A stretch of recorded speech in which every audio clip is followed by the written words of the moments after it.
साथियों, आज की वीडियो में हम लोग डिस्कस करेंगे सेकेंड सेमेस्टर के इंग्लिश लिटरेचर का सिलेबस कि आखिर सेकेंड सेमेस्टर में इंग्लिश लिटरेचर में कौन कौन से टॉपिक्स को हमारे यहाँ इंक्लूड किया गया और सेकेंड सेमेस्टर में हमको कौन कौन सी चीज़ें बेहतरीन तरीके से पढ़ना है। क्योंकि जितने अच्छे से हमारा सिलेबस तैयार होगा उतने अच्छे से हमको सिलेबस तैयार होगा। ठीक है, तो सिलेबस को अच्छे से तैयार करने के लिए सिलेबस को बारे में पता होना चाहिए कि हमें कौन कौन से टॉपिक पढ़ना है। तो चलो शुरुआत करते हैं बीए फर्स्ट ईयर के सेकेंड सेमेस्टर का सिलेबस दोस्तों।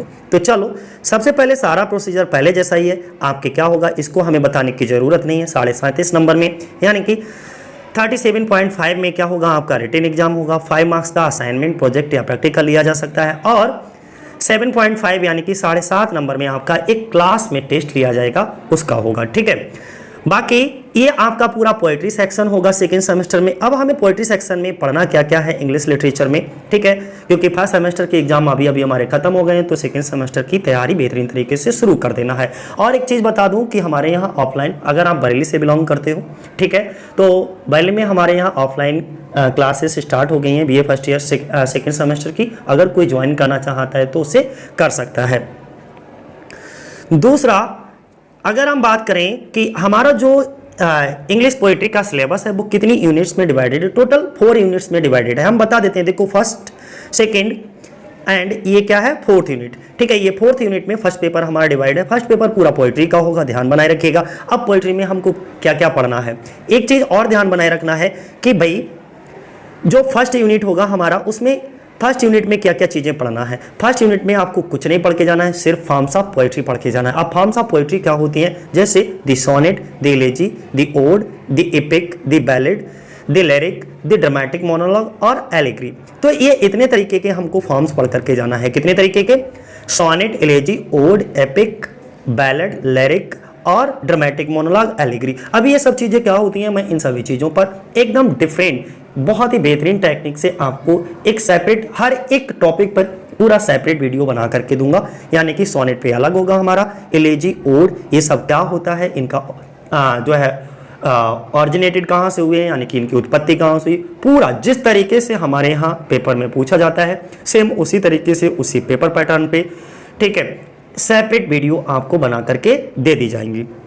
तो बस पेशेंस बनाए रखना। आज की वीडियो में सिर्फ हम लोग डिस्कस करेंगे तो किसको, सिर्फ और सिर्फ सिलेबस को, कि आखिर मैं ये बता दूं कि आपको इस सेमेस्टर में कौन कौन सी चीज़ें पढ़ना है। अगर हम बात कर लें सेकेंड यूनिट की, सेकेंड यूनिट में हमको कौन कौन सी चीज़ों को पढ़ना है, तो स्टेंजास फॉर्म पढ़ना है। अब स्टेंजा फॉर्म क्या है हमारे, ये 4 तरीके के, और अगर ये गारंटी लेता हूँ अगर आपने ये 4 तरीके के स्टेंजा फॉर्म तैयार करके चले गए तो समझ लो इनमें से 2 क्वेश्चन आपको मिलेंगे, या तो हीरिक का प्लेट पर मिलेगा ब्लैंक वर्स, स्पेंसरियन स्टेंजा या टर्जा रिमा पे। ठीक है, मोस्ट एंड मोस्ट इंपॉर्टेंट है, ये मान करके चलिएगा।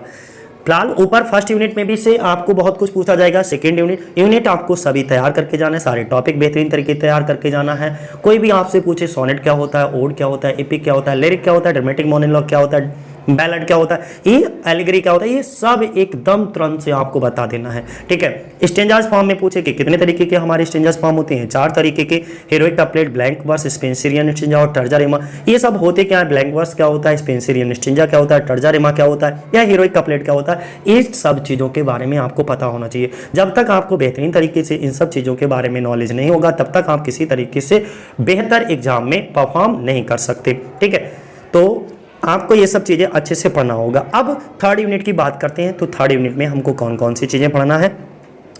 विलियम शेक्सपियर का एक सोनेट लगा है, सोनेट नंबर 116। कौन सा, सोनेट नंबर 116 आपको पढ़ के जाना है। उस सोनेट नंबर 116 का नाम है let me not to the marriage of true minds. क्या नाम है, let me not to the marriage of true minds. अब let me not to the marriage of true minds को हम ट्रू लव करके भी आपको वहां पर देखने को मिलेगा। क्या देखने को मिलेगा, ट्रू लव। और ये विलियम शेक्सपियर ने जो 137 सोनेट लिखे थे, 154 सोनेट लिखे थे, 154 सोनेट में से ये कितने नंबर का है, 116 नंबर का है दोस्तों। तो अब आपको पता लग भी गया होगा कि आखिर हमारा कौन कौन सी चीजें पूछी जा रही हैं। ठीक है, अब दूसरा देख लीजिएगा कि सेकेंड पॉइंट पे क्या है, जॉन मिल्टन। जॉन मिल्टन का क्या रखा गया है, देखो पहले कभी कौन रखे गए हैं, हमारे विलियम शेक्सपियर को रखा गया है, दूसरा हमारे जॉन मिल्टन और तीसरे जॉन डन अलेक्जेंडर पोप। यानी कि ये टोटल 4 राइटर्स को हमें क्या करना है, तैयार करना है बढ़िया करके। ठीक है, ये 4 राइटर कौन कौन से, William Shakespeare, John Milton, John Donne और अलेक्जेंडर पोप। अब इनके वर्क कौन कौन से रखे गए? विलियम शेक्सपियर के मैं बता चुका हूं, सोनेट नंबर 116 रखा गया है, ठीक है। और जॉन मिल्टन का पैराडाइज लॉस्ट, लेकिन पैराडाइज लॉस्ट फुल नहीं, इसमें टोटल 12 बुक्स हैं, उनमें से 12 बुक्स की बात नहीं की गई। उन्होंने कहा एक से लेकर के, जो कि हमारे अल्टीग्रेड में भी रखा है, इसमें काफ़ी सिलेबस अल्टीग्रेड से भी मिल रहा है, 1 से लेकर के 26 लाइनों तक बस आपको पढ़ के जाना है। कितनी? 1 से लेकर के 26 लाइनों तक। पैराडाइज लॉस्ट में पूरी बुक नहीं पढ़ना है, कितनी पढ़ना है? सिर्फ 1 से लेकर के 26 लाइन तक, यानी कि कहाँ से लेकर के कहाँ तक यहाँ पर देखो दिया गया है। आप पढ़ना शुरू करेंगे जब पैराडाइज लॉस्ट की शुरुआत होती है, ऑफ मैंस फर्स्ट डिसोबीडियंस से शुरुआत होगी, और लास्ट कहाँ पर करना है? Justify the ways of God to me, यहाँ तक पढ़ना है। फिर रिपीट कर देता हूँ, 1 से लेकर के 26 लाइन तक ही आपको पढ़ना है, पूरी पैराडाइज लॉस्ट नहीं पढ़ना है।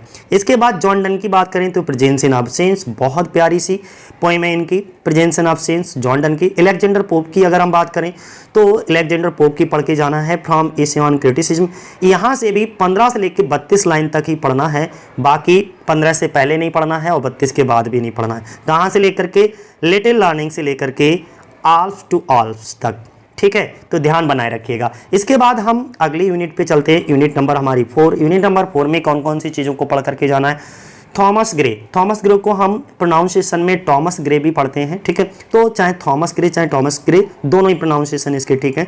थॉमस ग्रे के कौन सा पढ़ करके जाना है, कौन सी पोएम पढ़ करके जाना है? इनकी एक इलेजी है, elegy written in a country churchyard, और elegy written in a country churchyard में टोटल 31-32 स्टेंजा हैं, ठीक है। उनमें से कुल मात्र जो पढ़ करके जाना है 1 से लेकर के 19 स्टेंजा तक पढ़ करके जाना है, ठीक है। कहाँ से? सिर्फ 19 स्टेंजा, ये पूरी पोएम नहीं पढ़ना है, सिर्फ 1 से लेकर के 19 स्टेंजा इतने पढ़ना है, ठीक है। अगला हम बात करेंगे विलियम ब्लैक का। तो विलियम ब्लैक की अगर हम बात करते हैं तो इसमें क्या है? लंदन। विलियम ब्लैक की कौन सी पोएम पढ़ करके जाना है? लंदन पोएम पढ़ करके जाना है, ठीक है। इसके बाद में विलियम वर्ड्सवर्थ की कौन सी पढ़ करके जाना है?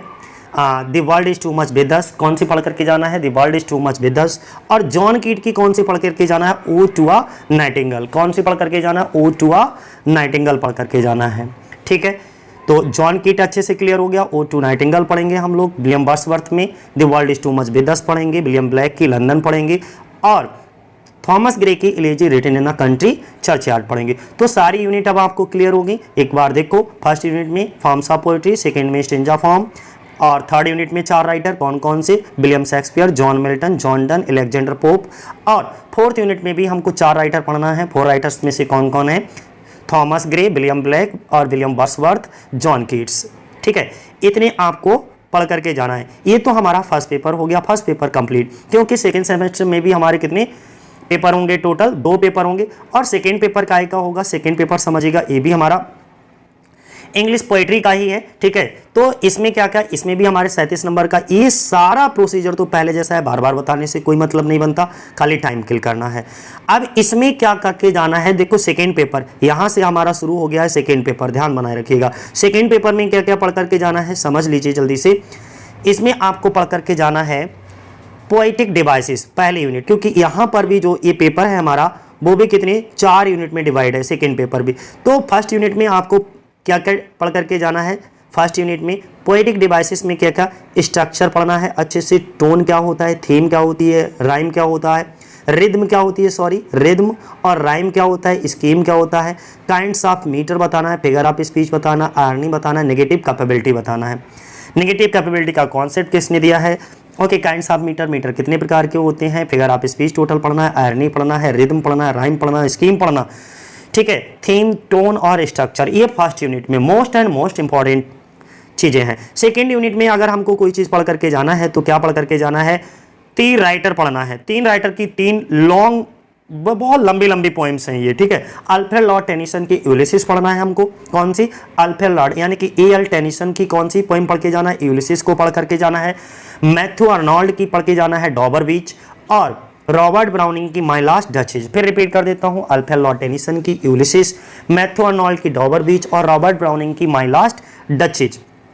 इसके बाद अगर हम बात करते हैं थर्ड यूनिट की कि थर्ड यूनिट में हमको कौन कौन सी चीज़ें पढ़ना है, तो थर्ड यूनिट में देखिएगा टी.एस. एलियट का the love song of J. Alfred Prufrock पढ़ना है, W.B. Yeats William Butler Yeats की क्या पढ़ करके जाना है आपको, सेकेंड कमिंग पढ़ना है, और फिलिप लार्किन की क्या पढ़ के जाना है, church going, most and most. तो ये भी आपको बहुत अच्छे से तैयार करना है। इसके बाद फोर्थ यूनिट में क्या क्या चीज़ें पढ़ना है, देखो फोर्थ यूनिट में आपको पढ़ना है रिटोरिक, पासोडी क्या होता है, या प्रैक्टिकल क्रिटिसिज्म क्या होता है, इंट्रोडक्शन ऑफ प्रैक्टिकल क्रिटिसिज्म, और on stanza form of poetry for practical criticism. अब ये हमको अभी तो ऐसा लग रहा होगा, जब आप पहली बार वीडियो देख रहे होंगे कुछ समझ नहीं आ पा रहा होगा आखिर क्या है ये सब चीज़ें, ठीक है। लेकिन जब आप इन चीज़ों को पढ़ना शुरू करोगे तो धीरे धीरे ये सब चीज़ें बेहतरीन तरीके से समझ आ जाएंगी। और वीडियो खत्म करने से पहले एक चीज़ मैं और बता देता हूँ आपको कि सेकेंड सेमेस्टर की सभी क्लासेस चालू हो गई हैं, यानी कि इंग्लिश लिटरेचर और जनरल इंग्लिश दोनों की क्लासेस स्टार्ट हो गई हैं।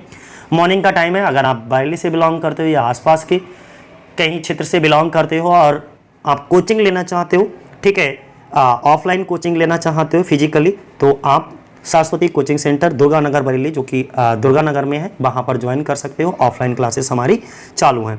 ऑनलाइन क्लासेस के लिए आपको फिलहाल अगर किसी तरीके से आप ज्वाइन नहीं भी कर पाते तो ऑनलाइन में आपको एक एक वीडियो, हर एक छोटी से छोटे टॉपिक पर भी हम वीडियो बनाएंगे और उस वीडियो को अच्छे से आप देख करके बेहतर कर सकते हो एग्जाम में, ठीक है। तो आज के लिए इतना ही। जय हिंद, जय भारत।